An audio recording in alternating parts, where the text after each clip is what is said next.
just get your mind together and come on across to me. Right now, the founding father of individualism is Krishnamurti. Krishnamurti was the world teacher that was sent 2,000 years thereabouts after Jesus of Nazareth. He had the same or similar job to bring in a new teaching, a new dispensation for humanity. And the greatest action he ever did was, he had an organisation, there was an organisation formed called the White Star Organisation, with 4,000 members, lots of money involved in it, big thing, created 20 years previously to usher in the time of the world teacher and to support his mission. And in the Lion's Gate, I think it was the 3rd of August 1929, he disbanded his organisation. He just said, that's the end of it, it's finished. He was the head of the organisation, and so he was able to disband it. And in the opening paragraph of his speech is a remarkable speech. I suggest that you actually go and look it up on the internet. The opening paragraph of his speech talks about the evil of organisations, and he is probably the first person, I'm sure he is the first person to recognise the true nature of organisations. And I want to read out to you now what he said.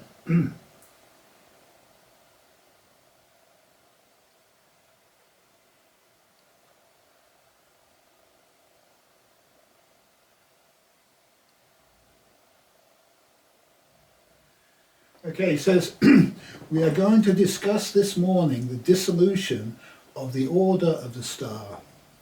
Many people will be delighted and others will be rather sad. It is a question neither for rejoicing nor for sadness, because it is inevitable, as I am going to explain.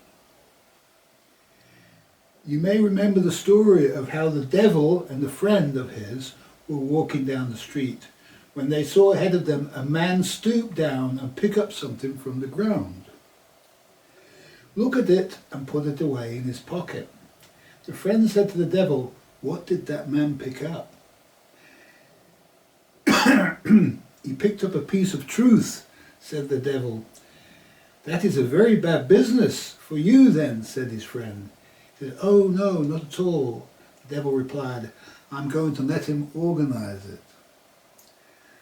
Okay, so to organise the truth, to organise what the truth is. This is what's going on at the highest level of the planet at the moment, okay? And Krishnamurti was the first to point out the tremendous error of this. And Krishnamurti's basically said, well, truth is a pathless land, okay? You cannot approach it by any path whatsoever, by any religion, by any organisation, by anything like this. It has to come from within yourself. And so Krishnamurti was sent to humanity at a special time because humanity, the teachings of Jesus, has worn off. People was reading this stuff and not doing it, and it wasn't actually making any difference. And so a few people read Krishnamurti's writings and were able to find the one reality again in the truth. And so, but most of them couldn't. In the order, they were just hangers-on and getting in the way and not doing it. And he warned them the previous year, he said to them the previous year, he told them of the dangers and that they had to do it now. And they didn't do it. And in this speech he actually says he is the world teacher. That he owns up to what he is in this speech. And so he knows who he is, he knows he's a world teacher. And in this time, it was very important that the individual be freed, and so that the basis of a divine civil society could form from the ground of the perfect individual. And his concern was not about anything above that. His concern was not about the higher orders of nature, of the couple, of the family, of the working group, of the nation, and so on and so forth. He wasn't concerned with that. And so anybody who asked him about this sort of stuff, he just basically said, organisation is no good, that's the end of it. Truth is a pathless land, you have to find it by yourself, in the moment, okay? Now, my job is different, because what I have to do is I have to try to, there's thousands of people, there's millions of people in the world who have found that truth, yeah? And many of them find it and lose it again, because what they do is they get involved in the organisations. And so I've come really to bring the understanding about organisations, the nature of the true organisation of society, into a divine civil society rather than an organisational greed cult. That is really my focus, not on individual enlightenment. That was Krishnamurti's job 100 years ago. It's a long time. It takes a while for things to ripen, for mankind to be ready for the next step.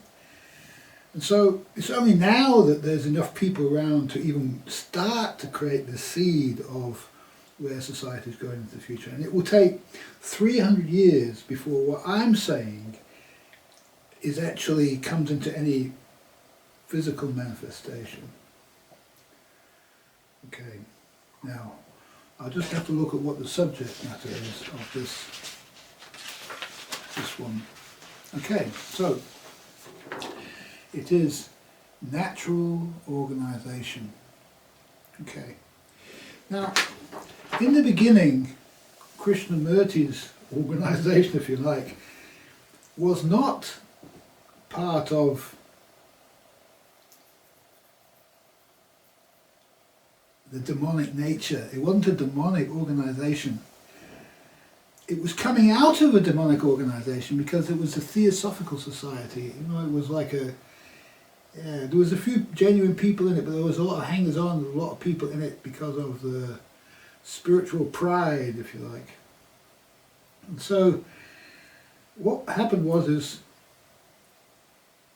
C.W. Ledbetter, who was the best of all of them, there's nobody greater in the theosophical side than C.W. Ledbetter, and he was severely chastised and cancelled by the organisation. I give you he's probably one of, well, I don't know, I think many people have been cancelled in history, but he's a very good example of one who was really badly cancelled. And so, over sexual issues, he was just trying to help young boys come to terms with some of their sexual questions. And so, it was him and, I always get the two mixed up. I think it's not Alice Bailey, it's the other one. And I can never remember her name. Annie Besant. She must be the devil herself. I don't know, I can never remember her name. She was together with C.W. Ledbetter, and Ledbetter discovered Krishnamurti. He was just a boy walking around the compound in, I think it was Adya, somewhere in India anyway. And it came, you know, Ledbetter was in communication with the angelic hierarchy, and he got the message. This is the world teacher. This boy, this young boy, is going to be the world teacher. So he prophesied that Krishnamurti, when he was just like 6 or 7 years old, was going to be the world teacher. How's that? And he was. He was the world teacher. You know, and Rudolf Steiner broke away from the Theosophical Society because of this issue, because he said, no, he's not the world teacher, because Rudolf Steiner probably thought he was the world teacher. You know, this is what happens. Yeah. People won't let other people be it. And so he broke away and formed the German Anthroposophical Society over the Krishnamurti issue.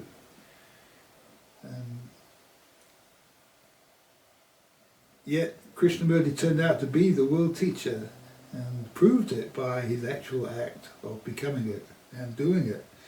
And if you study everything about Krishnamurti, everything he said, you have to realize that no greater man walked the earth. No greater man walked the earth than Krishnamurti, ever.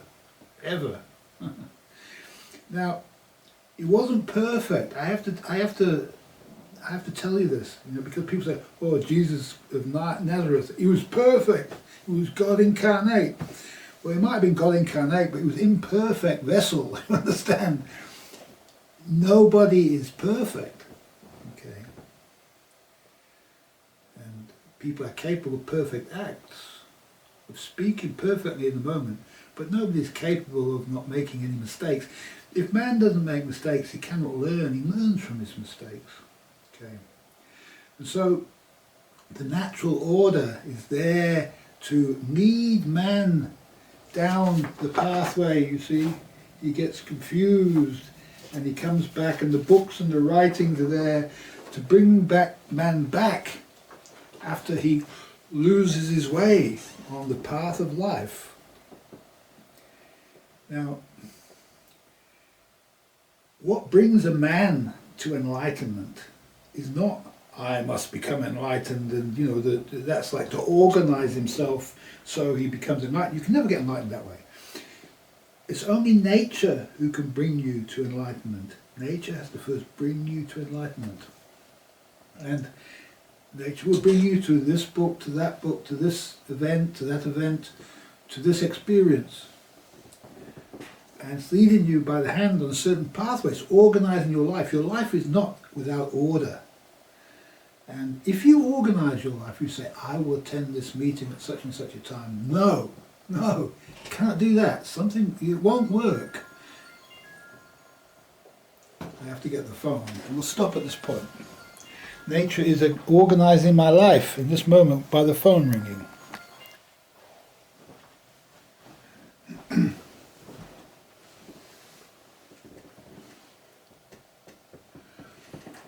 Okay, so at first Krishnamurti's group formed organically and naturally.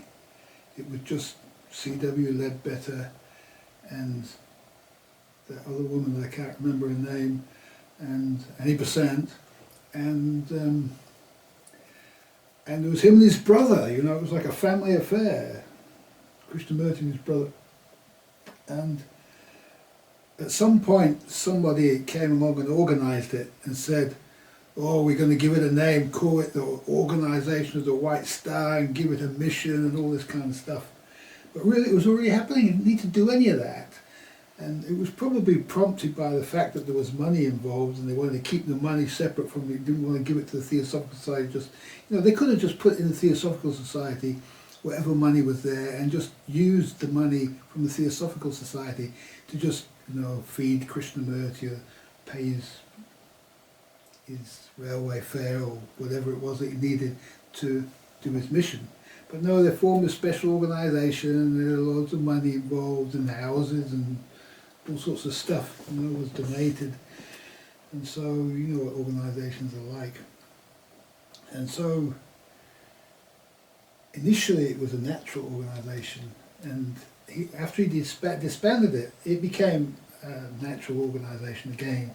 And it was basically a family affair. Him and his brother, their business was to bring the teachings of the world teacher to humanity, and just go all over the planet and give talks to one or two people here, one or two people there. It wasn't a big thing, But the talks were recorded, and books were produced containing the substance of the talks, and all this stuff is available on the internet. And you can also, there's videos of him, you can see him and hear him. So he's probably the first spiritual teacher that's come and has actually been recorded in such a way, so perfect, so profoundly recorded, so that we don't lose the actual words. It's not transcribed into and translated into other languages and this kind of thing. It's from the horse's mouth, so to speak, of Krishnamurti. You can get it. It's well worth looking at this stuff. It's good stuff.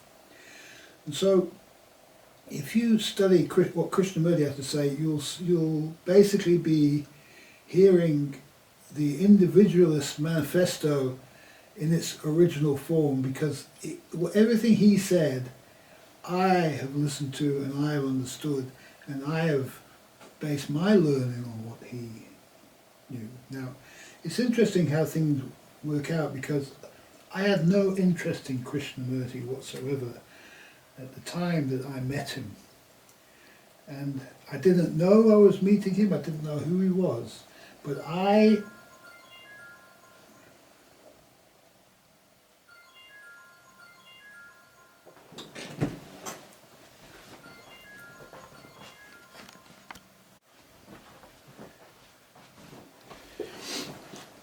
okay, now, if somebody is destined to meet somebody else, nature will find a way.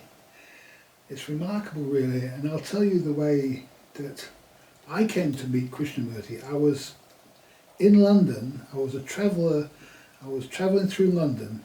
I was actually staying in a squat that I knew somebody from South Africa who was living in a squat in London, and I was staying in the same squat that he was staying in. I was a young man at the time, probably my mid-20s.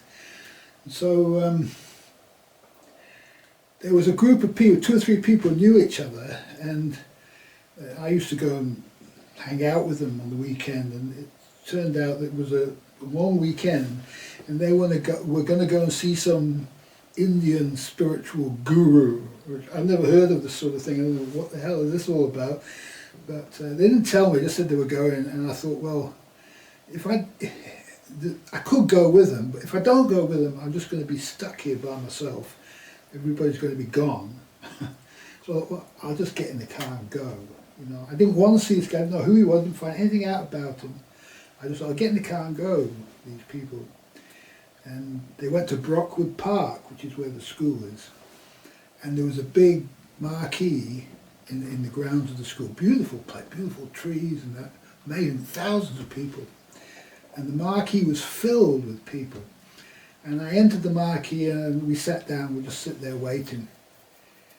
And this guy walks in, sits on the stage, doesn't introduce himself, doesn't do anything, just starts speaking. And I was so impressed by that, because you know normally there's all the bullshit in the beginning and all that. He just started speaking, and everything that came out of his mouth was profound. It was really profound.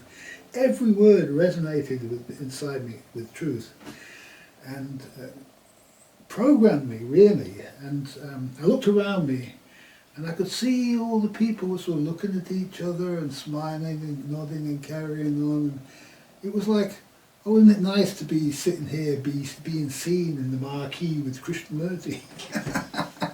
You know, it wasn't even going through their brains what he was saying, the profundity of it. And so at the end of it, I thought, wow, that was amazing. And I forgot all about it.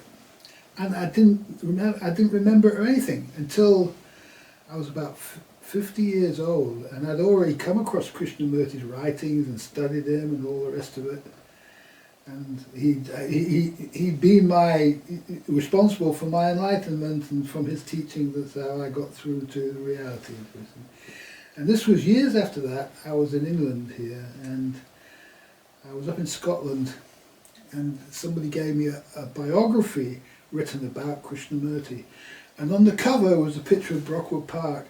And I looked at the cover, I thought, my God, this is the guy, this is Krishnamurti, this is the guy I met when I was 25 years old at Brockwood Park. You know, I couldn't believe it. The way that nature had organised me to meet, that I was destined to meet my teacher, my master, without knowing it when I was 25. Later to discover his teachings without knowing it was the same person. And then to discover only afterwards, once I started my work majorly in Scotland.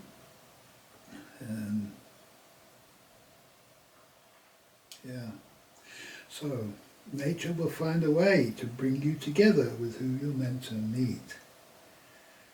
And it's interesting because I've only met a few people who have been interested in what I have to say, because what I have to say is for a future humanity, what I call the children of the future.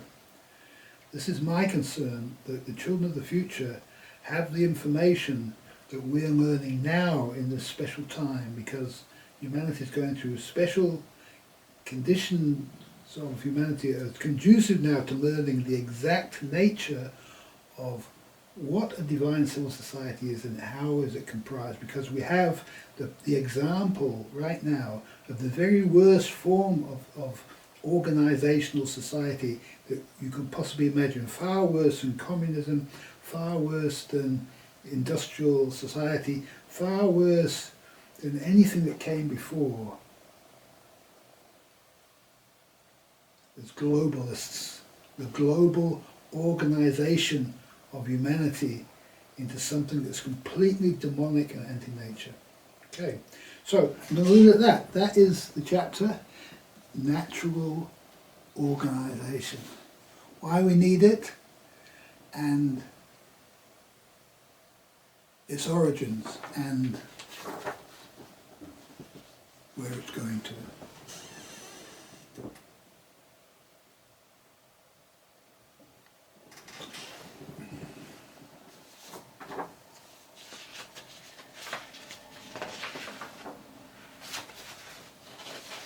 Coming up next time, the real and the unreal. I'll see you then.